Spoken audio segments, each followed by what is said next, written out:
श्री राम और देवी सीता ने कभी किसी का बुरा नहीं किया, अपने अपने धर्मों का पालन करते थे और वो अवतार थे। फिर भी इस पृथ्वी पर उन्हें अपने भाग्य का सहना पड़ा। अगर देवताओं को धरती पे भोगना पड़ेगा तो मुझे भी अपने कर्म इस पृथ्वी पे भोगने पड़ेंगे। ट्रिपल नेगेटिव आरती पाठक जी की ये एक ऐसी बुक है जो आई थिंक दुनिया में हर स्त्री को पढ़नी चाहिए। हर किसी को कुछ ना कुछ जरूर देकर जाएगी। जीवन में उतार चढ़ाव आते ही रहेंगे, हमारे हाथ में नहीं है, पर फिर भी एक चीज हमारे कंट्रोल में हमेशा रहेगी। जो हमारे साथ हो रहा है उसको हम रिस्पॉन्ड कैसे करें वो हमारे हाथ में है। एंड हमें हारने की आवश्यकता नहीं है। एक ना एक दिन हम सबको जाना है, पर जब तक वो दिन नहीं आता है उस दिन की छाया में भी नहीं रहना है।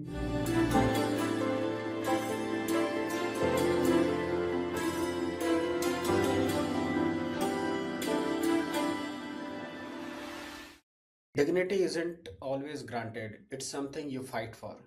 अगर मैं इसका हिंदी में अनुवाद करूं तो गरिमा हमेशा मिलती नहीं है, उसे हासिल करने के लिए संघर्ष करना पड़ता है। जब मैंने ये पंक्ति आरती पाठक जी की किताब ट्रिपल नेगेटिव में पढ़ी तो मुझे भीतर तक झकझोर गई। एक ही क्षण में इतिहास की कई स्त्रियां मेरे सामने आ गईं, जैसे रानी लक्ष्मीबाई, अहिल्याबाई होलकर, माता सीता। वो जब अशोक वाटिका में खड़ी हैं, रावण उनके ऊपर अट्टहास कर रहा है और वो पूरे दृढ़ विश्वास के साथ अपने प्रभु श्री राम में आसक्त होकर रावण के सामने खड़ी हैं। तभी मुझे एहसास हुआ यह सिर्फ एक वाक्य नहीं है, यह स्त्री जीवन की उस शाश्वत सच्चाई को समेटे हुए है जहाँ गरिमा के लिए अक्सर संघर्ष करने पड़ते हैं। बिना तालियों के, बिना गवाहों के चुपचाप लड़ा जाता है। कुछ कहानियां प्रेरित करने के लिए नहीं लिखी जाती हैं, वे इसलिए लिखी जाती हैं क्योंकि चुप रहना संभव नहीं होता। आज की हमारी अतिथि ने कोई संस्मरण लिखने की योजना नहीं बनाई थी, वे बस जीवन को जैसा है वह सामने आया उसी क्षण को जीने की कोशिश कर रही थी। आरती पाठक एक लेखिका, कवित्री, संपादक, शिक्षिका, योग की साधिका और एक गहन रूप से आत्मचिंतन करने वाली साधक है। लेकिन लेखक या सर्वाइवर जो वो कैंसर से बाहर आई है, जैसे परिचय आने से पहले से पहले वो एक इंसान थी जिन्हें सजग होकर जीना प्रिय था। आज हम यहाँ सिर्फ बीमारी की बात नहीं करने बैठे हैं, हम यह समझने आए हैं कि प्रेम, आस्था और समर्पण एक इंसान को जीवन को कैसे आकार देते हैं। आरती जी, आपका बहुत बहुत स्वागत है भक्त चरित्र में भक्स.com पर। हमें आभार है कि आज हमारे साथ अपनी कहानी अपनी आवाज में साझा कर रही हैं। धन्यवाद आरती जी, बहुत बहुत स्वागत है आपका। नमस्ते, thank you for having me on your show. Early life का मैं आपको बताती हूँ कि मेरे पिताजी आर्मी में थे, इन्फेंट्री ऑफिसर थे। एंड मैंने उनको आते जाते देखा है, कभी श्रीलंका, कभी चाइना बॉर्डर, पाकिस्तान बॉर्डर, और उनको हमेशा बहुत प्रसन्न देखा है, कभी दुखी नहीं देखा।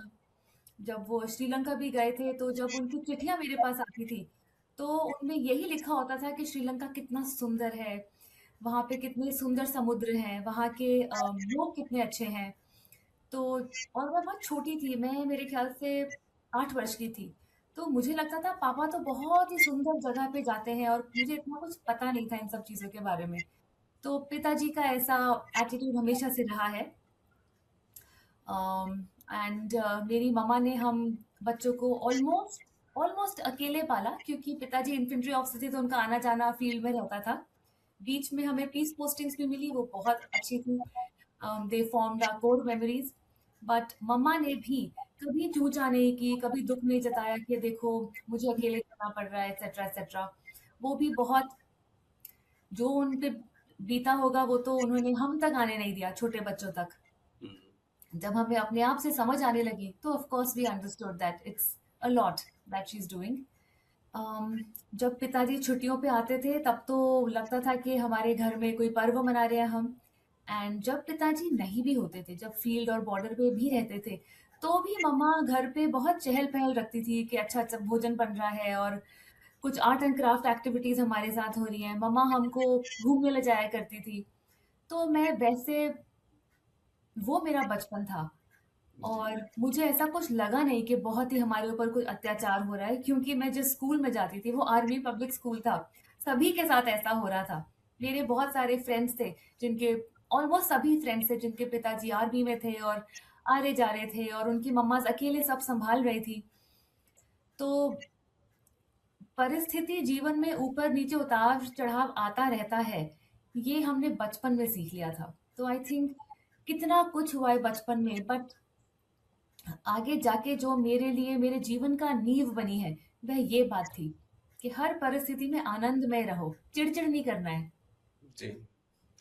मेरा अगला सवाल ही यही था कि you have spoken about kindness and attentiveness, तो आई थिंक ये बचपन से ही आया है फादर को देख के, आर्मी लाइफ को देखकर, कि कामनेस लाइफ में बहुत होनी बहुत जरूरी है। हमने ओके। देखा था कि लोगों के जीवन में, हमारे जीवन में उतार चढ़ाव है, औरों के में भी है। तो क्यों किसी के दुखों को जो और बढ़ाना? हम्म। अगर कम नहीं कर सकते तो और मत बढ़ाओ। तो किसी से कड़वे शब्द मत बोलो, क्योंकि और तो किसी के लिए बहुत अच्छा कुछ करना तो दूर की बात है। जो सबसे पहली अच्छी चीज जो मुझे लगता है हम किसी के लिए कर सकते हैं, वह हम उन्हें कड़वे शब्द ना बोले, उनके जीवन में और कटुता ना लाए। जी। तो जी। तो मतलब आपके करियर तक पहुंचने से पहले मतलब जब आपने बताया कि आर्मी लाइफ जी है, तो there are so many things for an army child even. I mean my father was also in CRPF, so I can हाँ, रिलेट। तो एक तो ये है कि आपने कहाँ कहाँ पोस्टिंग ली फादर के साथ? अम, हम बहुत जगह नहीं जा पाते थे, जी। क्योंकि बहुत जगहों पे फैमिली अलाउड नहीं थी। अम, जब मैं बहुत छोटी भी थी तो मैं दादी माँ के साथ और अपनी मम्मा के साथ गांव में रही हूँ, हिमाचल में, जहाँ से मैं बिलोंग करती हूँ, क्योंकि पापा उस समय सांबा में थे। फिर पठानकोट, जब मैं कक्षा सीनियर केजी में थी, तो हम पापा के साथ रहे पठानकोट में, बहुत अच्छा लगा। फिर कुछ वर्ष वहाँ रहे, फिर उसके बाद उसके कुछ वर्षों बाद पिताजी को श्रीलंका जाना पड़ा। तो 2-3 वर्ष जितना भी आईपीकेएफ का था वहाँ पे, पापा वहाँ रहे, तो हमें अकेले सिविल अपना अकोमोडेशन हायर करके दिल्ली में मम्मा के साथ रहना पड़ा। ओके। फिर ऐसा हुआ कि उसके बाद एक पोस्टिंग 30 की आई, बट उसके बाद चाइना बॉर्डर, पाकिस्तान बॉर्डर काफ़ी हद तक रहा। तो देखा जाए तो प्रॉपरली फिर इतने वर्षों में मैं पिताजी के साथ 2 वर्ष ही रह पाई थी, जब मेरी प्रॉपर स्कूलिंग चल रही थी। वो दिल्ली में हमें 2 वर्ष मिले थे। तो अधिकतर मैं, जैसे आर्मी के बच्चे आपको बताते हैं ना, हमने यहाँ गए, हम वहाँ गए, फिर हमारे स्कूल में सांप आते थे और ऐसा था और वैसा था। वो मेरा अनुभव नहीं रहा, क्योंकि मेरी पूरी स्कूलिंग फिर दिल्ली में एक ही स्कूल में होती रही। पिताजी आते जाते रहे, जहाँ जहाँ उनकी पोस्टिंग थी वहां से छुट्टी पे आते थे। एंड फिर जब मैंने अपना कॉलेज भी कर लिया और पोस्ट ग्रेजुएशन भी कर लिया, उस समय मेरे पिताजी को ऐसी पोस्टिंग मिली जहाँ फैमिली आ सकती थी, वो थी मिजोरम। पापा ओके। वहाँ के डीआईजी थे, असम राइफल्स में। सो असम उनके अंडर आता था उस समय। और उस समय ऐसा संयोग था कि मेरी मम्मा नहीं जा सकी वहां पे, क्योंकि मेरी छोटी बहन और भाई की एजुकेशन के लिए उनको रहना पड़ा। तो फिर मैंने कहा कि ऐसे तो फिर एक दिन मैं चली जाऊंगी शादी वादी करके, मैं पिताजी के साथ कब समय बिताऊं। तो मेरा पीजी हो गया था, तो मैंने कहा मम्मा मैं कुछ महीने पिताजी के पास जा रही हूँ। तो फिर मैंने उनके साथ मिजोरम में समय बिताया और बहुत अच्छा लगा। बहुत अच्छी जगह है, बहुत अच्छा डिसिप्लिन है, लोग बहुत अच्छे हैं। सो वह 3-4 महीने अल्टीमेटली मैंने उनके साथ बिताए, फिर मैंने वापस आके जॉब ज्वाइन की थी। नॉर्थ ईस्ट अपने आप में ही बहुत सुंदर है, मिजोरम तो खैर जी। है ही बहुत सुंदर है। तो डेफिनेटली वो टाइम बहुत अच्छा रहा होगा। तो बचपन में कुछ आर्मी से रिलेटेड कोई एक इंसिडेंस अगर आपको लगता है कि आप शेयर करना चाहती है, जो आपको लगता हो बीइंग एन आर्मी चाइल्ड? बहुत कुछ है, बट जिस एक बात का प्रभाव मेरे ऊपर बहुत पड़ा था, पापा श्रीलंका से, आईपीकेएफ समाप्त हो गया था, सब आर्मी, इंडियन आर्मी वापस आ रही थी एंड सब कुछ टचवुड ठीक रहा। एंड पिताजी भी सेफली आ रहे थे, जो भी वहां पे टेंशन थी उससे सब ठीक हो गया। पर इतना सब कुछ होने के बाद मेरे पिताजी को हाथों में एक इंसेक्ट बाइट हो गई, और वो बहुत ही कोई पॉइजनस वेनेमस कुछ तो भी था, कि बहुत बड़ी हो गई उनकी बात। और भारत आने से पहले यहाँ तक बात आ गई कि उनकी शायद एम्पुटेशन करना पड़ेगा उनको बचाने के लिए। वो काफी समय हॉस्पिटल में एडमिट रहे। एंड फिर जब सब कुछ हो गया, हमें इतना पता नहीं चलता था, मम्मा अपने तक ही रखती थी। फिर जब सब हो गया ठीक और पिताजी आ गए और हमने देखा उनके हाथों में इतनी सुइयों के निशान हैं जो भी लगा हुआ है, हुँ, हमें पता चला कि ऐसा-ऐसा हुआ है। तो मैंने कहा पापा आपको बुरा नहीं लगा? आपके साथ ऐसा होने वाला था एंड ये एंड वो। पापा ने कहा बिल्कुल बुरा नहीं लगा। कितने लोगों के साथ और भी बुरा हो सकता था। मेरे साथ और बुरा हो सकता था। हुँ, हुँ, तो उनका आउटलुक ही जीवन में ऐसे था कि वो हमेशा ब्राइट साइड को देखते थे। पॉज़िटिव थे। हुँ। जी। तो मैंने कहा पापा पर ये आप ही के साथ क्यों हुआ? हुँ, पापा ने कहा मेरे साथ ही क्यों नहीं? मेरे साथ भगवान ने इतना अच्छा-अच्छा भी किया है, कितने में भगवान ने मुझे अच्छे-अच्छे 2 बच्चे दिए हैं, इतनी अच्छी नौकरी दी है, मेरी फैमिली इतनी अच्छी है, मेरे पास खाने को भोजन है, घर पे छत है, मेरे पास जॉब है, मैं अपने देश की सेवा कर सकता हूँ। कहते भगवान ने तो पूरा भंडार मेरे लिए खोल के रखा हुआ है। जी। तो जब इतना अच्छा-अच्छा हो रहा है मैंने उनसे नहीं पूछा, आप मुझे क्यों हेल्प कर रहे हो? तो फिर मैं इतनी छोटी-सी बात का क्यों पूछूँगा उनसे? तो इस बात का मेरे ऊपर हम बहुत भारी प्रभाव रहा। नहीं, ये मतलब मैटर भी बहुत बड़ा था, छोटा-मोटा नहीं था। कोई भी बच्चा मतलब इस सिचुएशन को देखेगा तो घबरा ही जाएगा। मैं कितने वर्ष की थी? 8, 9, 10 वर्ष की थी शायद। Okay, so let's talk about your professional career. आपकी एजुकेशन हो गई, you started teaching in economics. तो ये स्टोरी टेलिंग कहाँ से शुरू हुई? फिर ये पॉइंट कब आया being economics teacher which is a rational discipline? और मतलब एज अ स्टूडेंट आल्सो मुझे लगता है कि इकोनॉमिक्स में रीडिंग या स्टोरी टेलिंग का लिंकेज मतलब कोई बहुत नेचुरल नहीं है। तो ये स्टोरी टेलिंग कैसे शुरू हुई? जी, so actually after post graduation in economics मैंने अपना नेट एग्ज़ाम दिया था एंड फिर मैं पूना में पढ़ा रही थी एंड उस समय मुझे इकोनॉमिक्स बहुत एक्साइटिंग लगता था, बहुत। एंड मुझे तो उसमें भी कहानियाँ दिखती थी ओके। क्योंकि उसमें तो अनलाइक साइंस हर थ्योरी हर कुछ शुरू ही ऐसे होता था कि all other things being equal, मान लो कि ये सब ऐसा है तो कंज्यूमर कैसे बिहेव करेगा। तो मुझे ऐसा लगता था अगर ऐसा हुआ तो क्या हुआ, वैसा हुआ तो क्या हुआ। मैं बचपन से ही मुझे अच्छी लगती थी कहानियाँ पढ़ना, सुनना, लिखना।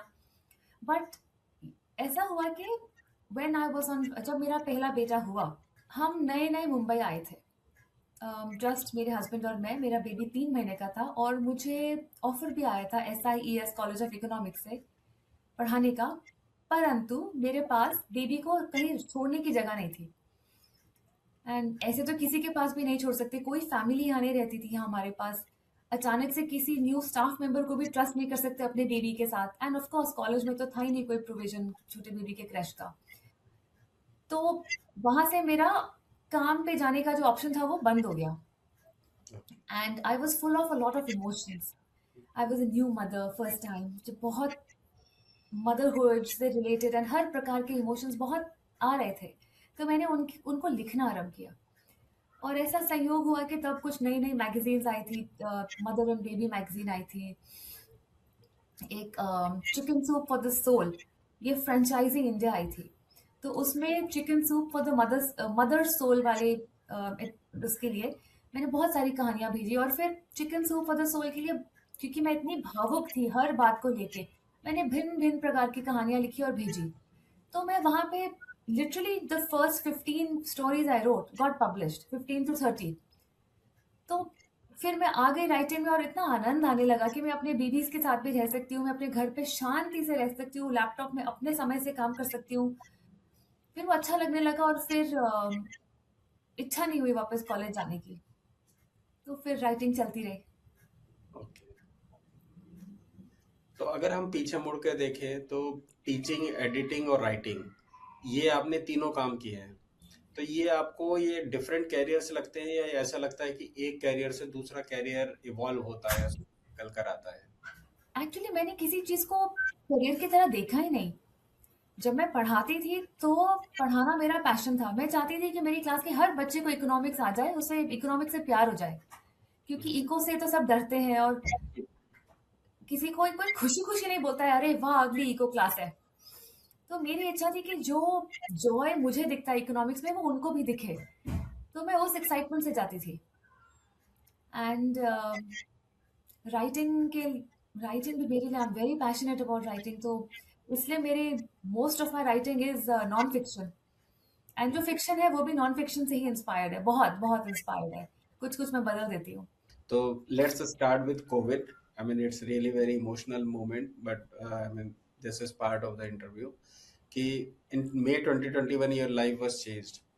Your mother hit with COVID, and even your book is started with that same incidents. कि you were moving towards Shamshan Ghat, and that same evening you mentioned in your book कि you felt some lump. तो ये कैसे, मतलब how you manage this all thing immediately starting? You said that you loved your mama very much. It happened in front of you, and even in the time when COVID was going on, we all know कि कैसा रहा होगा. I mean, we even can't imagine कि आपने क्या झेला होगा. फिर वो उसी टाइम पे आपको एकदम कैंसर का पता चलता है. तो आपको मतलब were you even able to process की what is happening? I was not able to process. मुझे समझ ही नहीं आ रहा था क्या हो रहा है। मैं बौखलाई हुई पागल सी नहीं घूम रही थी, नॉर्मल काम कर रही थी, बट मैं मिनट टू मिनट काम कर रही थी कि अभी ये करना है, अभी हॉस्पिटल्स मॉर्ग जाना है, बॉडी पिकअप करनी है। बहुत मंडेन टास्क जो थे, फ़ोन करना है, डेथ सर्टिफिकेट लाना है। सो मैं अपने भाई के साथ, फादर के साथ वही सब प्रॉपर प्लानिंग कर रहे थे। लास्ट राइड्स कहाँ करते हैं, क्योंकि मुझे तो पता भी नहीं था इसके पहले कि शमशान घाट कहाँ है। तो मुझे उसी दिन पता चला। सो क्योंकि बहुत ज़्यादा था मेरे लिए ये हैंडल करना। सर्वाइवल मैकेनिज्म कह लीजिए या क्या कह लीजिए, मैंने अपने आप को बस काम में डुबा लिया। मेरे पिताजी ने भी वही किया, मेरे भाई ने भी वही किया। एंड और उस समय तो औरों को पता नहीं था कैंसर के बारे में, तो पहला हमारा स्टेप यही था कि पहले ये करते हैं अच्छे से। लास्ट राइट्स ब्यूटीफुली होने चाहिए।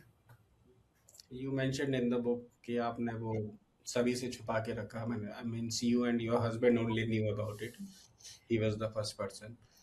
So, as we discussed about the book, then titled Triple Negative. So, when did it mean to you emotionally, not medically, कि this is a cancer and this is one of the dangerous cancer? सो ये cancer triple negative cancer है। मैं आपके viewers के लिए बताऊं कि breast cancers भी बहुत प्रकार के होते हैं। तो ये तो पता चल गया था कि मुझे कैंसर है, और उसकी सर्जरी भी हो गई थी। और सर्जरी में जब उन्होंने सब निकाला, उसके बाद उसकी बायोप्सी हुई। तो बायोप्सी में काफ़ी समय लगता है उसके रिपोर्ट्स आने में। तो जब तक वो रिपोर्ट्स आए, तब तक मैंने बहुत सारे फेसबुक पे सपोर्ट ग्रुप्स ज्वाइन कर लिए थे। एंड मुझे तब पता चल गया था कि ब्रेस्ट कैंसर में कितनी सारी कैटेगरीज हैं, उसके लिए लोग क्या क्या कर रहे हैं। और एक कैटेगरी है ट्रिपल नेगेटिव, जो सब में से बहुत बहुत ज़्यादा डेंजरस और अग्रेसिव है। तो लोग कहते हैं कि अगर ब्रेस्ट कैंसर है तो चलो हम कर लेंगे, बट ट्रिपल नेगेटिव ना हो। और मैंने उसके ऊपर काफ़ी सारा देखा था, एंड मैंने बुक में भी लिखा है कि एक बहुत ब्यूटीफुल यंग गर्ल थी जो 25 पता नहीं कितनी इयर्स की थी, बट मुझे लगता है 25 इयर्स की थी। उसकी बहुत ब्यूटीफुल फाइनल राइट्स हो रहे थे जब उसको हर्स में ले जाया जा रहा था। फेरी टेल डेकोरेटेड हर्स था, वो भी फेरी टेल क्लोथ्स में थी।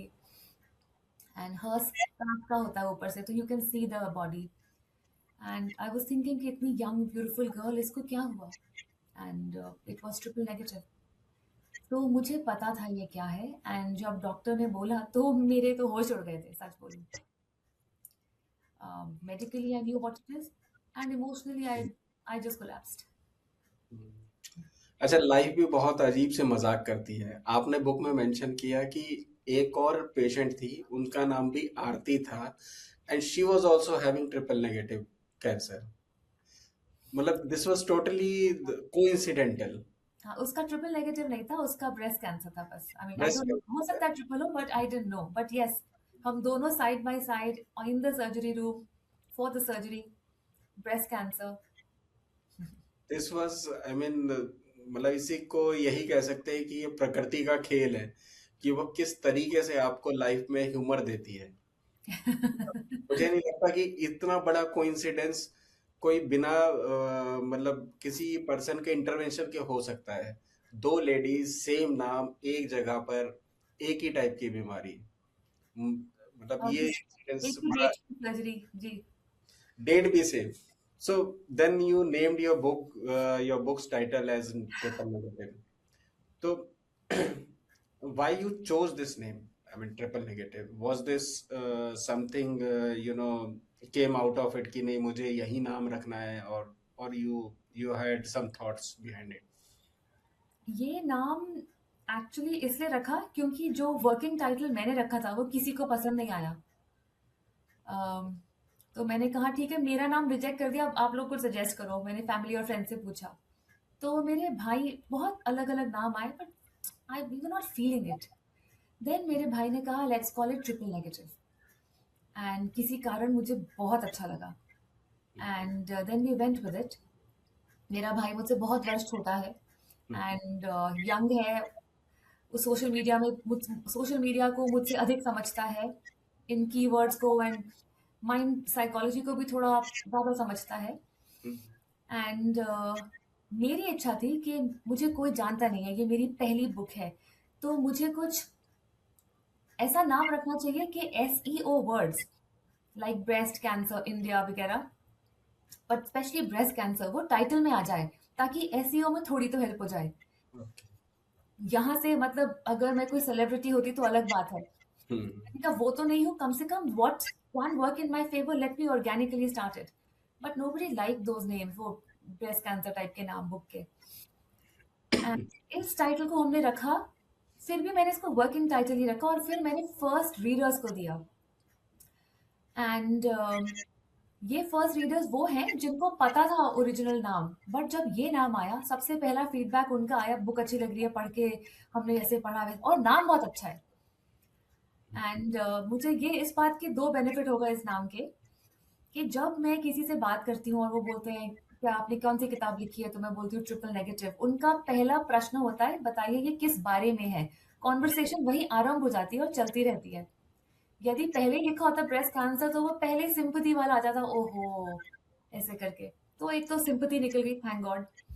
एंड दूसरा क्यूरियोसिटी आ गई, लोग क्यूरियस हो गए कि ट्रिपल नेगेटिव कैसा है। आजकल तो हर चीज को हम पॉजिटिव पॉजिटिव की कोशिश करते हैं, और ट्रिपल नेगेटिव कभी सुना नहीं है, तो ये नाम क्यों आया।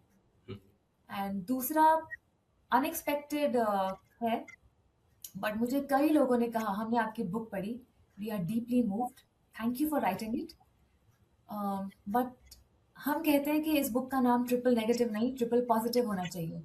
सो for me that's a endorsement, मुझे अच्छा लगा फिर वो सुन के। That's true actually. जब मैंने बुक पढ़ी थी, सीरियसली मुझे ट्रिपल नेगेटिव वर्ड का नहीं पता था। जब आपसे मिले, बातचीत हुई, तब पता चला triple triple negative breast cancer भी होता है। And seriously this is not triple negative, this is a triple positive book. मैंने जब पढ़ा तो समझ में आया कि ये एक ऐसी बुक है जो आई थिंक दुनिया में हर स्त्री को पढ़नी चाहिए। आपने इतनी ओपनली, आपने इतनी बोल्डली वो सब मोमेंट्स लिखे हैं जिसे लेडीज बोलना नहीं चाहती हैं। मतलब आपने तो बुक में मेंशन किया है वो इंसिडेंसेस, वो मोमेंट्स, इन बातों को तो लेडीज मतलब परिवार में शेयर भी नहीं करना चाहती हैं।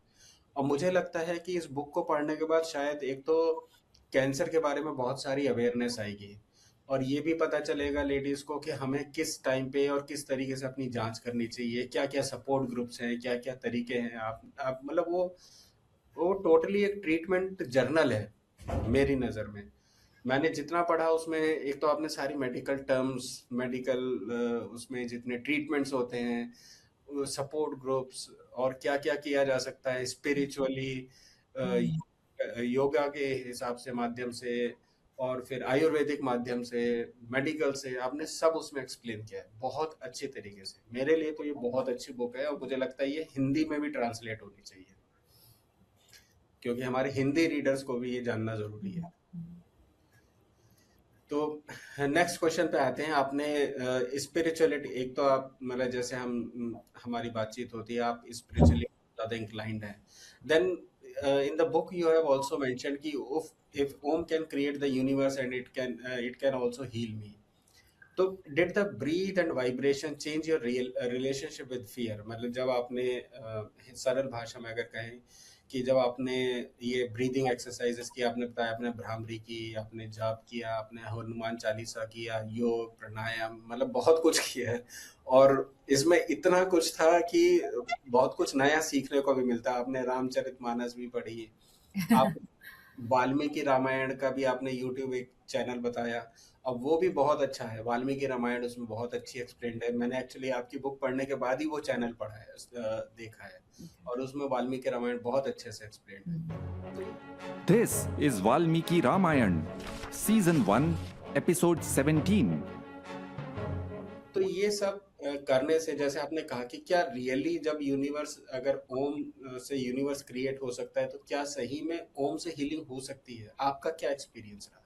मैं साइंटिस्ट नहीं हूँ, डॉक्टर नहीं हूँ, मेरे पास कोई मशीन्स नहीं है कुछ प्रूव करने के लिए, परंतु मुझे लगता है कि हमारे मन में भी शक्ति है। शरीर की शक्ति तो हमें अनिवार्य है जीने के लिए, अपने काम करने के लिए, बट मन की शक्ति भी हमें चमत्कारों तक पहुंचा सकती है। मैंने इंस्टाग्राम पे, मतलब कहाँ कहाँ पे डॉट्स कहाँ कहाँ जुड़ के कैसे कैसे बन जाते हैं। बहुत समय पहले मैंने इंस्टाग्राम पे एक रील देखी थी कि कोई म्यूजिशियन है जो म्यूजिक प्ले कर रहा है या स्ट्रिंग्स प्ले कर रहा है, और फिर उसने जो रेत रखी है एक ट्रे पे, वो रेत के अलग अलग आकार बन रहे हैं। मैं उस एक्सपेरिमेंट से फैसिनेटेड थी। अब मुझे कुछ और उसके बारे में याद नहीं, बट ये उस समय याद था। और फिर मुझे लगने लगा, जब मुझे कुसुम दीदी ने प्राणायाम सिखाया, ओम चैंटिंग सिखाई, जब बहुत ब्यूटीफुली सिखाया, एंड उन्होंने सिर्फ ब्रीदिंग नहीं सिखाई, तो उन्होंने जिस प्रकार से सिखाया, मुझे लग रहा था कि ये ईश्वर के निकट आने के मार्गों में से एक है प्राणायाम, मुझे ऐसे लगा। और फिर जब मैंने एक्चुअली प्राणायाम किया और ओमकार का जाप किया, उसके जो वाइब्रेशंस हैं, मुझे याद आने लगा वो म्यूजिशियन जब म्यूजिक बजा रहा है, तार बजा रहा है, यहाँ पे वो sand grains beautiful shapes form कर रहे हैं, मुझे वही लगा कि मैं ओमकार कर रही हूँ। मेरे आसपास पूरे ओम के वाइब्रेशंस है, मेरे अंदर every cell of my body is now vibrating to complete full wholesome health. और मैंने कहा ओमकार से तो हमारा पूरा विश्व बना है, तो ये मेरा शरीर क्या चीज है, बहुत एकदम टॉप क्लास हेल्दी शरीर बन जाएगा। मैं ओमकार करती रहती हूँ प्राणायाम में। उस समय मुझे ऐसे लगता था, अभी भी लगता है। नहीं, अभी हम तो रियल में देख ही रहे हैं कि पहले तो अगर हम बुक को पढ़ें तो पता चलता है कि ट्रिपल नेगेटिव ब्रेस्ट कैंसर है क्या चीज़, इतनी खतरनाक। You came out of it, you are living a healthy life now.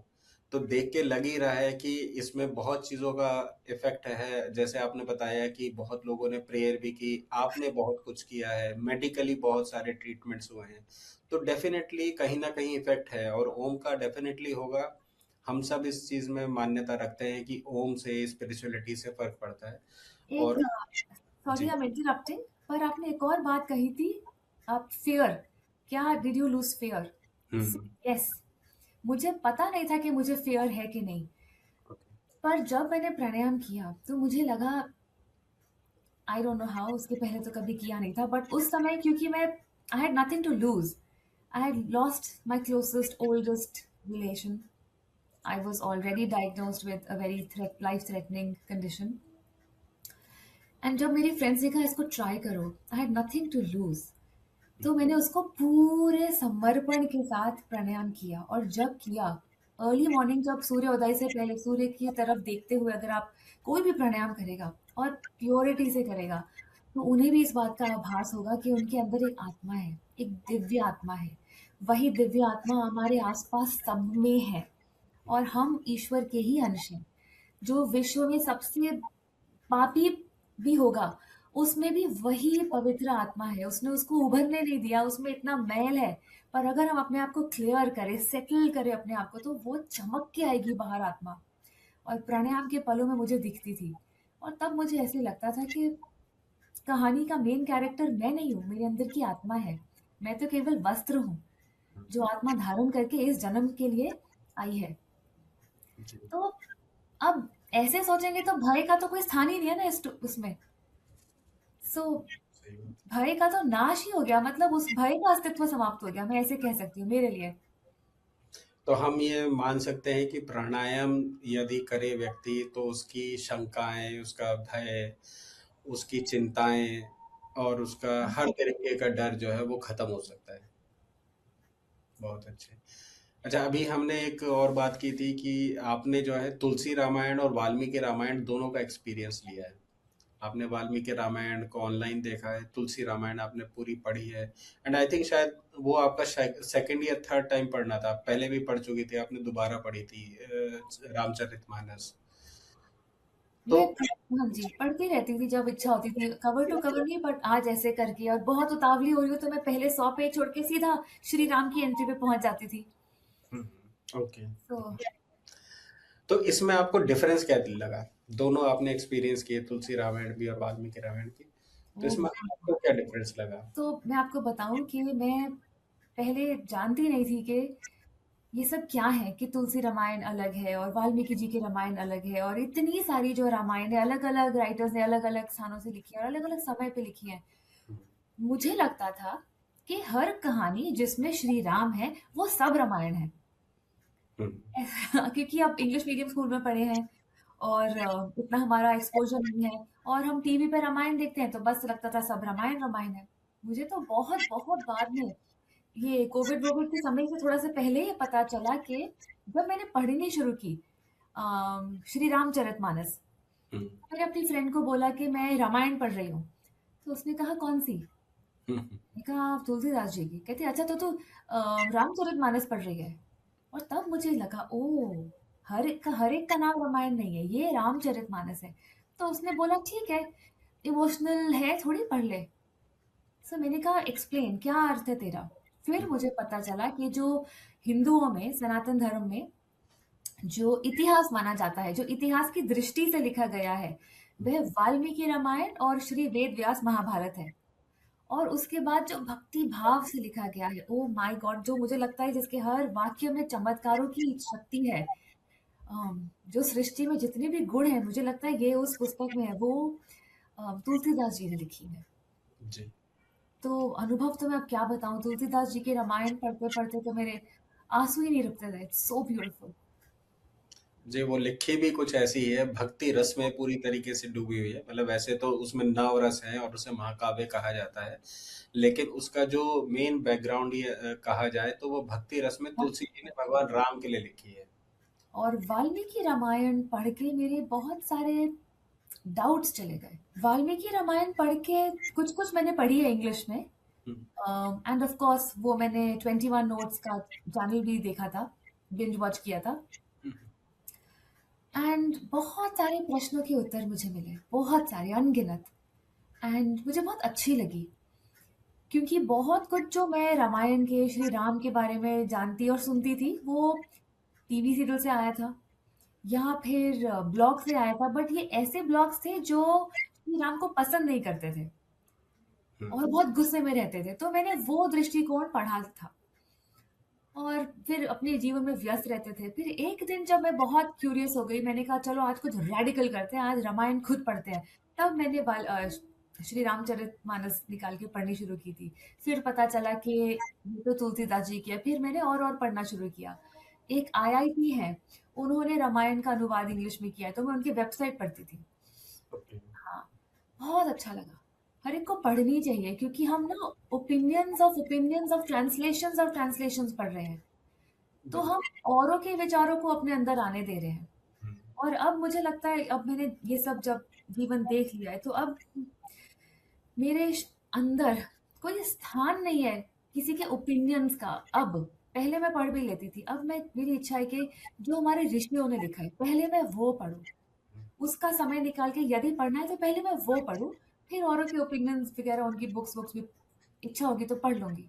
बिल्कुल पर सही। मेरा जीवन परिवर्तित हो गया इन दोनों पुस्तकों से। अगर राम को मानते हैं, मेरा तो ये मानना है कि मैंने दोनों ही पढ़ी हैं, और मेरा ये मानना है कि अगर राम को मानते हैं तो मानस भी पढ़नी आवश्यक है, जी जी जी। और जो है क्या कहते हैं, वाल्मीकि जी की भी रामायण पढ़ना आवश्यक है। दोनों का ही अपनी वैल्यू है, दोनों की ही अपनी क्वालिटी है। इसके बाद आप कुछ भी देखते रहिए, सीरियल्स देखिए या ब्लॉग्स पढ़िए, लोगों के कुछ भी पढ़िए, डजेंट मैटर। लेकिन आपके जो डाउट्स हैं, मतलब जो सबसे पहले जैसे आपने बोला अभी कि जो रेडिकल या जो क्रिटिसाइज करने के लिए लिखते हैं, तो वो कहाँ से उठाते हैं? सीता जी को अग्नि में क्यों डाला, सीता जी को छोड़ क्यों दिया, यही सब आता है। तो वो प्रश्नों के उत्तर आपको वहां से मिलेंगे। तो ये राम जी के चरित्र पे लांछन ना लगे, राम जी के चरित्र पे कोई लांछन उठे, उसका जवाब देने के लिए आप तब तैयार होंगे जब आपने मानस और वाल्मीकि दोनों पढ़ी होंगी। ओके। तो आगे बढ़ते हैं इसी बात पे। कोई एक ऐसा एपिसोड या एक ऐसा करेक्टर रामायण में से, वो जो आपके साथ रहा जब आपका ट्रीटमेंट चल रहा था, जब आप सर्जरी के थ्रू से गुजर रही थी, तो कोई ऐसा करेक्टर या एपिसोड जो आपके साथ रहा, आपको हमेशा रिमाइंड कराता रहा कुछ ना कुछ? मेरा पूरा दृष्टिकोण ही बदल गया था रामायण पढ़ के। एंड 2 कैरेक्टर्स हैं, of course Shri Ram and Devi Sita. उन वही मेरे दर्शक रहे, क्योंकि मैंने देखा कि they were a very young couple. वे विवाह के उसमें अपने में थे, बहुत सुखी थे, बहुत प्रेम वाले थे, अपने अपने धर्मों का पालन करते थे, minding their own business. And कितने गुणवान थे देवी सीता, मतलब वो तो साक्षात देवी अन्नपूर्णा ही है। एंड श्री राम, उन्होंने कभी किसी का बुरा नहीं किया, फिर भी, और वो अवतार थे, फिर भी इस पृथ्वी पर उन्हें अपने अपने भाग्य का सहना पड़ा। तो उससे मुझे यह प्रेरणा मिली कि अगर देवताओं को धरती पे भोगना पड़ेगा, तो मुझे भी अपने कर्म इस पृथ्वी पे भोगने पड़ेंगे।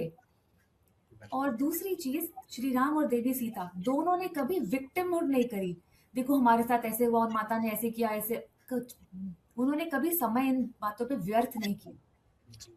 और मुझे बहुत एम्पावरिंग लगा वो, उस समय जब मैं बहुत पीड़ा में थी, मानसिक शारीरिक हर प्रकार की पीड़ा में थी और काफी टूट गई थी। मुझे इस विचार से बहुत शक्ति मिली।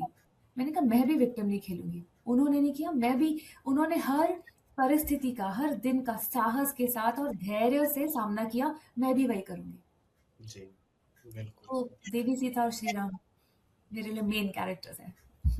अब जब आपने बोला तब मुझे याद आया कि जब राम जी को वनवास मिलता है, तो वो प्रसन्न होते हैं, वो परेशान नहीं होते कि अरे मेरा राज्य चला गया, मेरा सिंहासन चला गया। वो प्रसन्न होते हैं कि अब जंगल में रहेंगे और खुशी से रहेंगे, अब सिर्फ मैं हूँ और सीता है साथ में, और हम आपस में एक दूसरे के साथ समय बिता सकते हैं। तो वो और कितने ऋषियों से मिलेंगे, ऐसी संगत तो इम्पॉसिबल है। उन्हें पता था उन वनों में ऋषि मिलेंगे। बड़े से बड़े ऋषि हैं तो जिनके ये लिए जी, बिल्कुल। तो ये मुझे भी बहुत अच्छी तरीके से पॉजिटिवली हिट किया। और जो आपने पहले बात बोली वो तो डेफिनेटली है ही, कि जब भगवान कर्म के बंधन से नहीं छूट पाए, तो हम क्या चीज हैं? हम हम कई लोग, होते कौन है। हाँ। बिल्कुल, हम परेशान हो जाते हैं, अरे मेरे साथ ऐसा हो गया, मेरी नौकरी चली गई, मेरे बीमार हो गए, मेरे माँ बाप मर गए, ये हो गया वो हो गया। तो मेरा जब तुलसी रामायण पढ़ लेते तो डेफिनेटली ये मन में विचार आता है कि कोई ऐसा नहीं है। कृष्ण जी पैदा हुए तो जेल में पैदा हुए, और फिर वो दूसरे के घर में पैदा होते हैं, वो मतलब रियल बायोलॉजिकल पेरेंट्स के साथ तो नहीं पैदा हुए, उन्हें पता भी नहीं है कि मेरे कौन है। तो जब हमारे भगवान झेलते हैं तो हम क्या चीज है? हमें भी खुशी से झेलना चाहिए। और इसी पे मुझे जो है ना एक बहुत अच्छा पैरा याद आ गया, रश्मि रथी। रश्मि रथी में तृतीय सर्ग जो है, जो सबसे फेमस है रामधारी सिंह दिनकर जी का, वो वर्षों में वन में घूम घूम बाधा विघ्नों को चुम चुम, उसके बाद जो है भगवान, एक उसमें एक सर्ग है जिसमें भगवान कृष्ण कर्ण को लेके जाते हैं समझाने के लिए। और ये सेम यही मैटर है वहां पे, कि कर्ण रो रहे हैं, मेरे साथ ये हुआ, मेरे साथ वो हुआ, और कृष्ण समझा रहे हैं कि तुमसे ज्यादा मेरे साथ हुआ है। तो पॉजिटिविटी लाइफ में मैटर करती है, नेगेटिविटी नहीं। तुम ये सब मत सोचो। ओके। अब हम आते हैं इसके बाद, आपने अपनी बुक में बहुत सारे लोग हैं जिनके बारे में आपने मेंशन किया है, जो आपको इमोशनली ही सपोर्ट नहीं कर रहे थे, उन्होंने स्पिरिचुअली भी आपको सपोर्ट किया है। ठाकुर भाई, रेखा बेन, बसंती, शालिनी गजमल, मतलब आई डोंट नो, मतलब आपका क्या इफेक्ट रहा होगा उन पे, कि उन्होंने अपने संडेज छोड़ के वो मंदिरों में जा रहे हैं, हर संडे जा रहे हैं, वो कोई दर्शन करने जा रहा है, उन्होंने कोई कुछ प्रतिज्ञा ले ली है, किसी ने कुछ किया है, और महीनों तक ऐसा किया है। तो इस मतलब इन लोगों के बारे में बताइए, मतलब आपको कैसा फील हुआ और ये आपको कैसे पता चला? सो ऑफ कोर्स मेरे पति तो मेरे साथ थे ही, बच्चे, मेरी मदर इन लॉ, उनका तो सहारा पूरा पूरा मेरे साथ था, नहीं तो मैं टूट गई होती। और ये जिनों के आपने नाम लिए, मैं आपके व्यूअर्स के लिए बताऊं, ठाकुर भाई हमारे वहाँ पे ड्राइवर थे, रेखा बहन हमारी घर पे सफाई करती थी, वासंती एंड शालिनी मेरे नए घर में यहाँ पे मेरे यहाँ काम करते हैं।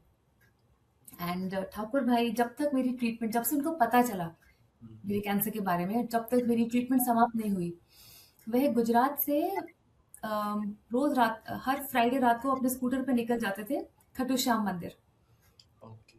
और फिर वो मेरे ख्याल से संडे रात तक पहुंचते थे और मंडे ड्यूटी पे आ जाया करते थे। और ये उन्होंने पूरे समय किया। मेरे लिए उन्होंने मन्नत मांगी थी कि जब तक ट्रीटमेंट चल रही है मैं आऊँगा यहाँ पे और आप ठीक कर दीजिए बस मैडम को। एंड रेखा बेन ने कहा था कि ऑफ कोर्स उन्होंने जाप तो रखा ही था, मंदिर भी जाती थी, पर एक बार सब अच्छा हो जाएगा तो फिर वो बहुत बड़ा, हमारे यहाँ पे क्या कहते हैं, सबको बहुत भोज कराएंगे देवी माँ के नाम का। भंडारा। एंड वासंती और शालिनी 2 ढाई घंटा ट्रेन से मेरे यहाँ आते आते हैं और 2 ढाई घंटा ट्रेन से वापस आते हैं। वो मुंबई के बाहर रहते हैं, बट उनको पता था कि जब मेरी ट्रीटमेंट समाप्त हुई थी तब ये आए थे कि दीदी को आवश्यकता है हमारी, तो वो आते थे कुछ भी करके, चाहे खुद भी बीमार हो, और मुझे पता नहीं लगने देते थे। मुझे तो लगता है कि ईश्वर ने मेरे आसपास अपने अंश रख दिए हैं, रियली मतलब जी जी जी स्टाफ मतलब के रूप में, पहले ऑफ कोर्स डॉक्टर्स के रूप में, क्योंकि उन्होंने मेरा केस बहुत अच्छे से हैंडल किया, डायग्नोज ठीक से किया, समय समय से किया, ट्रीटमेंट ठीक से दी, बहुत रिस्पेक्टफुली हैंडल किया।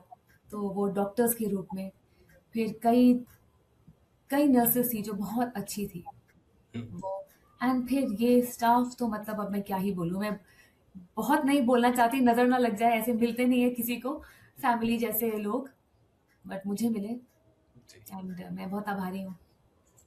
ये हमारे ही कर्म होते हैं कि आपको स्टाफ भी ऐसा मिला है जो इस तरीके से आपके लिए डेडिकेटेड है। ऐसे स्टाफ मतलब वही जब आपने बोला आपकी किताब पढ़ी इसमें पता चला कि ये सब आपके स्टाफ हैं और वो इस तरीके से डेडिकेटेड है, तो डेफिनेटली आपने कुछ अच्छे कर्म ही किए होंगे और मतलब इस जन्म में भी आपने उनके साथ अच्छा ट्रीटमेंट ही किया होगा, इसीलिए वो इतना कृतज्ञ है कि वो आपके लिए अपना समय दे रहे हैं। ऐसे कोई नहीं देता है, तो ये आप ही की कहीं ना कहीं अच्छाई है, मैं तो यही कहूँगा। अगर इसमें हम मतलब ये देखें इस किताब में कि it's not centred on pain mainly, मतलब है पेन, आपने बताया कीमोथेरेपी से भी कैसे गुजरे उससे पहले का भी, और जब वो भी एक मोमेंट था जब आप अपना हाथ हिला नहीं सकते थे। You explained it very well, पूरी बुक में आपने कई सेक्शंस में बताया। But it's about strength after breaking faith when certainty disappears and surrender that liberates. So अगर पूछा जाए कि who did you write this book for, patients, caregivers, seekers और सिंपली फेलो ह्यूमंस, ये इसमें सब कुछ है, जैसे कहते हैं ना 9 रस, वो है इसमें। तो आपने किसके लिए लिखी थी? सो मैं एक बात पहले कहना चाहती हूँ, ये आपने बिल्कुल सही पकड़ा है, इसमें सब रस है, इसमें क्रोध है, इसमें ईर्ष्या है, इसमें भय है, इसमें दुख है, इसमें आनंद है, इसमें ह्यूमर भी है, सब कुछ है। और ये जानबूझ के है क्योंकि मैं हर एक को बताना चाहती थी कि जस्ट बिकॉज कैंसर नाम की कोई चीज जीवन में आ गई है, इसका अर्थ ये नहीं है कि जीवन से रस चले जाए, सब रहेगा। बुरे वाले हैं तो आनंद वाले भी रहेंगे, उनको निकालने की आवश्यकता नहीं है, हमें वो टेम्पलेट फॉलो करने की आवश्यकता नहीं है। तो आपने देखा है जहाँ बच्चों के साथ बात हो रही है या मेरे पति के साथ बात हो रही है या फ्रेंड्स एंड ऑल के साथ, जो हल्कापन जब जब जहाँ जहाँ था वो मैंने बुक में शेयर किया है। भारीपन था वो तो है ही, बट हल्कापन और आनंद वगैरह वो भी है। और मुझे खुद क्लियरली नहीं पता मैंने ये बुक किसके लिए लिखी है। सबसे पहले तो मैं जर्नल कर रही थी अपने लिए कि ऐसा हुआ, और मैं जर्नल कर रही थी और मैं ऑडियो नोट्स अपने लिए छोड़ रही थी अपने फ़ोन पे, क्योंकि कुछ समय बाद लिखना बहुत ही कठिन हो गया था। एंड बुक लिखने का आइडिया मुझे मेरी फ्रेंड्स ने दिया, जो कहती थी कि आरती तेरा आउटलुक हमें बहुत अलग लग रहा है, अगर हमें ये पता होता ऐसा ऐसे किसी बात के बारे में सोच सकते हैं तो हमने अपनी परिस्थितियां थोड़े अलग तरीके से सही होती, तो प्लीज तू ये लिख दे, चाहे तू केवल ब्लॉग लिख, बट अपनी तरफ से इसको यूनिवर्स में बाहर डाल दे ताकि जहाँ जिसको पहुँचना है समय से पहुँच जाए। तो फिर मैं तो जर्नल कर ही रही थी और जब मेरी ट्रीटमेंट समाप्त हुई, तो फिर उसके अगले 6 महीने में मैंने सबको कंपाइल करके एक बुक लिखी। और जब मैंने लिखना आरंभ किया तो बहुत स्ट्रेसफुल था कि मैं ये कैसे लिखूं, क्योंकि दुनिया में इतने प्रकार के लोग हैं, सबकी अलग-अलग रुचियां हैं, सबके जीवन में ऑलरेडी कितना भारीपन है, दुख है और डिस्ट्रैक्शन है। मैंने कहा पढ़ेगा कौन और क्यों? कैंसर, डेथ, ग्रीफ, डिप्रेशन के बारे में कोई क्यों समय निकाल के लिखेगा? फिर ना करते-करते भी मैं लिखती रही क्योंकि मेरे अंदर कुछ था जो मुझे फ़ोर्स कर रहा था लिखने को। कि मेरी फ्रेंड एक है यहाँ पे, उसने कहा Aarti, you are pregnant with the book, now deliver it. So literally ऐसा होता है कि हम में एक बुक होती है, उसको बाहर आना होता है। तो सबसे पहले तो मैंने अपने लिए लिखा कि ये बुक बाहर आए। और कहीं न कहीं लिखते, एडिट करते-करते काफ़ी मेरी हीलिंग भी हो गई। नहीं तो ऐसा होता नहीं है कि मैं इतना बड़ा लंबा पॉडकास्ट कर दूँ और मेरे आँसू ना आ जाए। पर लिखते-लिखते, बोलते-बोलते अब कहीं न कहीं दिल पक्का हो गया और कुछ प्रकार की हीलिंग भी हो गई। और अल्टीमेटली जब मैंने लिखा, तो मैंने अपना मन एकांत किया और कहा कि मैं पूरी दुनिया को नहीं बता रही हूँ। एक है, मेरी एक फ्रेंड है, क्लोज़ फ्रेंड है। ना उसका मैंने नाम रखा, ना कुछ। मैंने कहा मैं उसको अपनी कहानी बता रही हूँ। मैंने वैसे करके लिखी। फ्रेंड को तो सब ऑनेस्टली बताते हैं, तो मैंने वो करके लिखा। एंड शायद इसीलिए ऐसी बुक जो दुख पे है, कैंसर पे है, ग्रीफ पे है, डेथ पे है, वो इतने लोग पढ़ पा रहे हैं और अपनेपन से पढ़ रहे हैं। मैं तो ये कहूँगा आरती जी, जैसे मैंने पहले बोला, ये बुक सबको पढ़नी चाहिए, क्योंकि ये हर किसी को कुछ ना कुछ अवश्य देगी, ज़रूर देकर जाएगी। मैंने जब पढ़ा उसके बाद मैंने अपनी फैमिली में, मेरी वाइफ है, 2 बेटियां हैं, मैंने उन सबको एक्सप्लेन किया, मैंने उन्हें बताया पूरी बुक के बारे में। और जैसे आपने कहा, डेफिनेटली मेरे माइंड में यही आता कि यार सर्जरी को कैसे एक बुक में कन्वर्ट करें। एक कैंसर हुआ, सर्जरी हुई, हमारे अपने पेन है, हमारे एक्सपीरियंसेस हैं।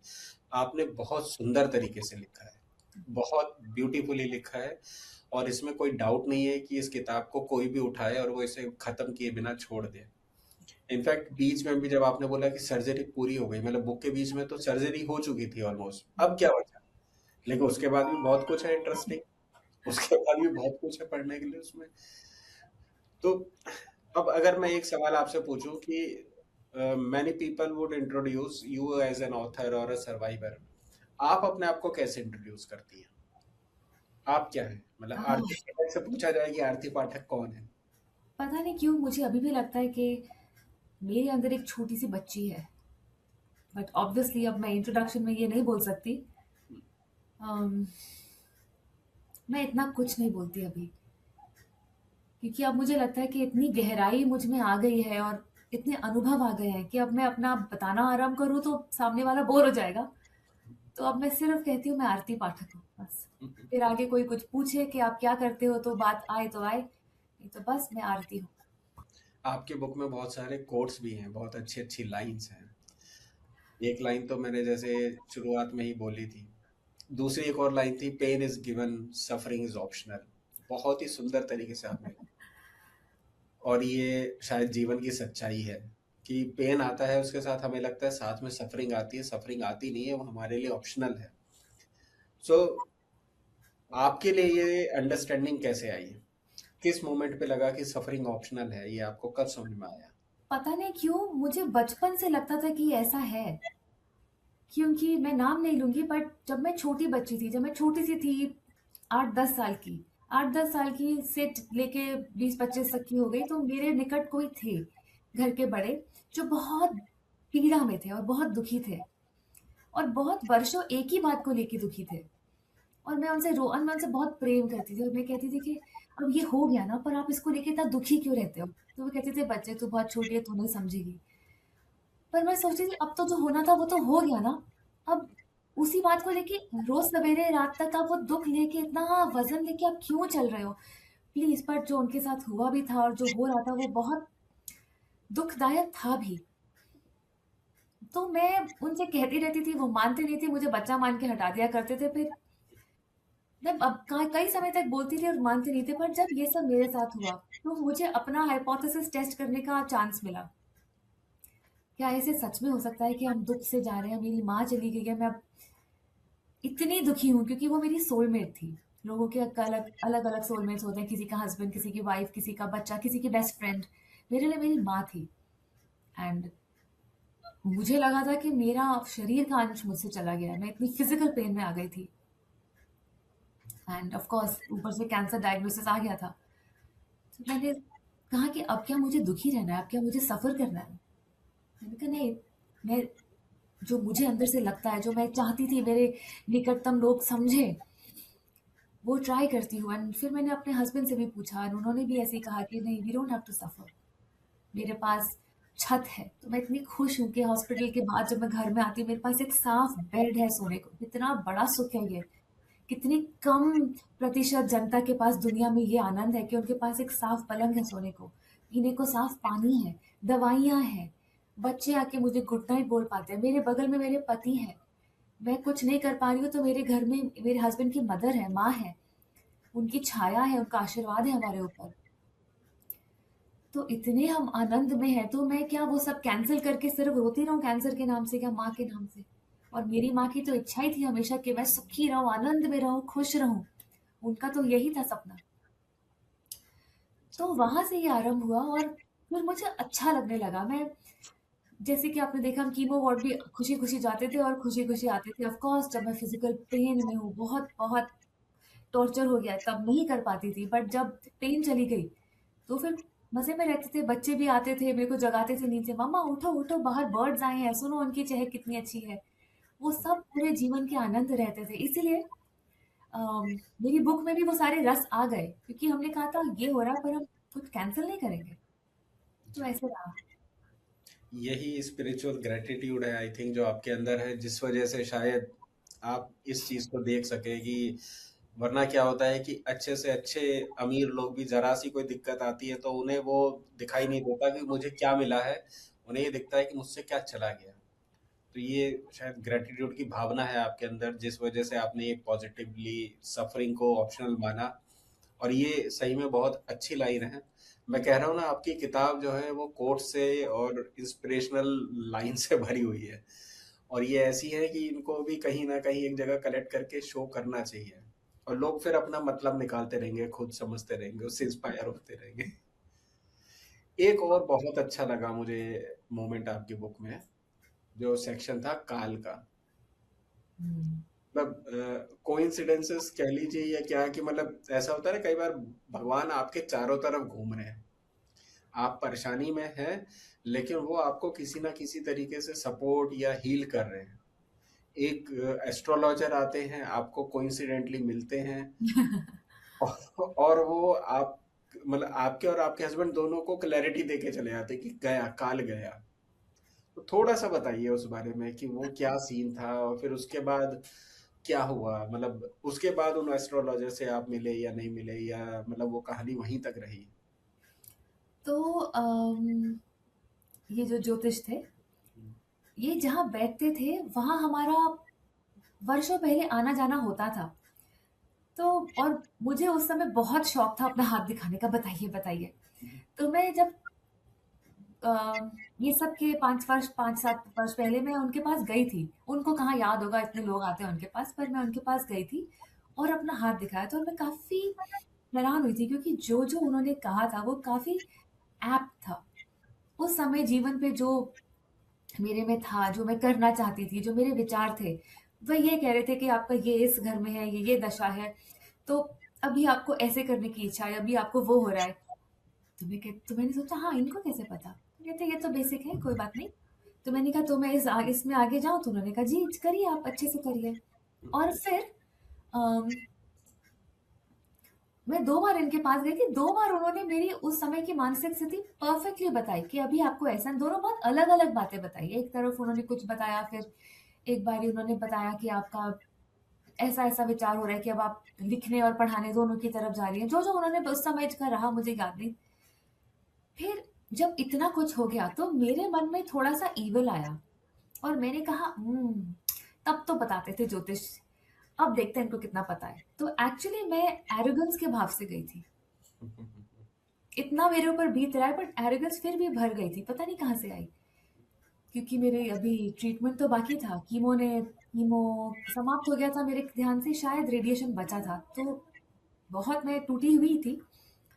पर इतना, क्योंकि पूरे बाल चले जाते हैं तो आईब्रोज भी नहीं थे, तो मैं अपने आप को देख के लगता था रोगी हूँ। तो मैं ऐसे बंडाना पहनती थी कि आईब्रोज का एब्सेंस ना पता चले, एंड कोविड का समय तो था ही, तो मैं डबल मास्क में रहती थी।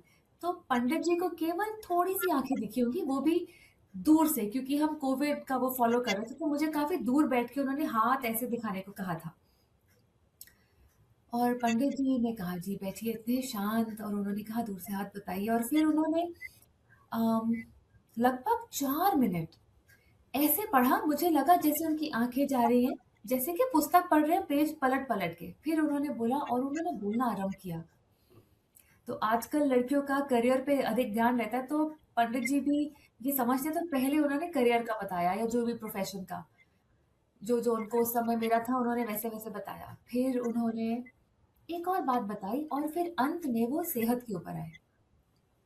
और तब उन्होंने कहा कि आप काल के मुख से आ रहे हो, और मेरे कान खड़े हो गए। और अभी तक मैं कुछ रिएक्शन नहीं दे रही थी कि हाँ जी जी जी, वो सब सच ऐसा बता रहे थे जैसे कि वो मेरे मन में भ्रमण करके आए हो। पर मैंने कुछ जताया नहीं कि हाँ हाँ हाँ पंडित जी ऐसा ही हो रहा है। मैं शांत ही रही, चुपचाप बैठी रही, कोई एक्सप्रेशन वो देख नहीं पा रहे। और उन्होंने कहा काल के मुख से आए हैं। तो मुझे बहुत अच्छा लगा सुन के, मैं समझ गई इसका अर्थ क्या है, बट मैंने प्रिटेंड किया कि मुझे समझ नहीं आया, क्योंकि मैं चाहती थी मैं और डिटेल में समझाएं। तो मैंने कहा कि क्या अर्थ है उनका आपका। तो उन्होंने कहा कि काल आपको लेने आया था, पर आपका समय नहीं आया था, तो वो पलट के चला गया। अब और कैंसर का आपको पता है ये कभी भी कुछ भी हो सकता है, और ट्रीटमेंट तो बीच में है ना, समाप्त थोड़ी हुई है, डॉक्टर ने कोई अभी तक क्लीन चिट भी नहीं दिया है। तो फिर मैंने उनसे पूछा, आप कैसे कह सकते हैं कि काल चला गया है? हो सकता है काल अगले महीने आ जाए या 6 महीने बाद आ जाए, आप ये कैसे कह सकते हैं? तो उन्होंने कहा नहीं, काल को कोई नहीं रोक सकता। आप यहाँ बैठे हैं मेरे सामने, उसका अर्थ ही है कि काल टल गया है। तो मुझे बहुत अच्छा लगा सुन के। एंड ऑफ कोर्स मैंने अपने पति को देखा, वो तो ग्लो कर रहे थे। एंड उन पंडित जी से मेरा संपर्क रहा। ट्रीटमेंट होने के 7-8 महीने बाद में फिर उनके पास गई थी, और उनसे मैंने कहा कि देखिए ये जो चीज़ है, इसका तो कोई कुछ नहीं कह सकता, डॉक्टर्स भी नहीं कह सकते, तो आप मेरे हाथ में अभी क्या लिखा है आप वो बताइए। कल तो किसी ने नहीं देखा, पर अभी इस समय हाथ में क्या है? तो उन्होंने कहा कि आप सेहत के बारे में बताइए। तो उन्होंने कहा कि आपके हाथ में तो बहुत रोग है, कुछ ना कुछ लगा ही रहेगा, आपको कोई ना कोई कंप्लेंट तो रही रहेगी, वगैरह वगैरह। और मेरे को इतना अच्छा लग रहा है सुन के। मैंने कहा हाँ वो सब ठीक है, मैं झेल लूंगी। बड़ी क्या चीज दिख रही है आपको इसमें? कहते बड़ा तो नहीं है, पर कुछ ना कुछ आपको लगा ही रहेगा। और वो मेरे लिए बेस्ट वर्ड्स थे। अरे कुछ ना कुछ, सर्दी जुकाम, ये पेट दर्द, ये वो एलर्जीज, वो तो मैं झेल लूंगी, बड़ी चीज तो टल गई ना। तो मैं बहुत खुश थी। तो मैंने कहा वो बड़ी वाली चीज? तो उन्होंने कहा अभी तो आपके हाथ में ऐसा कोई संकेत नहीं है। और मैं आपको एक बात बताऊं, हम बहुत प्रैक्टिकल बनते हैं लाइफ में, हम सब बड़ी बड़ी हमने स्कूलों में पढ़ाई कर ली है, बहुत मॉडर्न हो गए हैं, बड़े मॉडर्न विचार हो गए हैं, और स्ट्रेंथ ऑफ माइंड की मुझे भी पता है वैल्यू, और ये सब तो मेंटल स्ट्रेंथ पे ही काफी हद तक आगे बढ़ा है, क्योंकि फिजिकल स्ट्रेंथ तो थी नहीं। और यहाँ तक ट्रीटमेंट के कुछ महीनों बाद तक मैं इस पड़ाव तक पहुंच गई। लेकिन जब पंडित जी ने बोला कि अब आपके ऊपर मृत्यु का नहीं मंडरा रहा है, जो स्वतंत्रता और जो एम्पावरमेंट मुझे फील हुई है, मैं आपको नहीं बता सकती।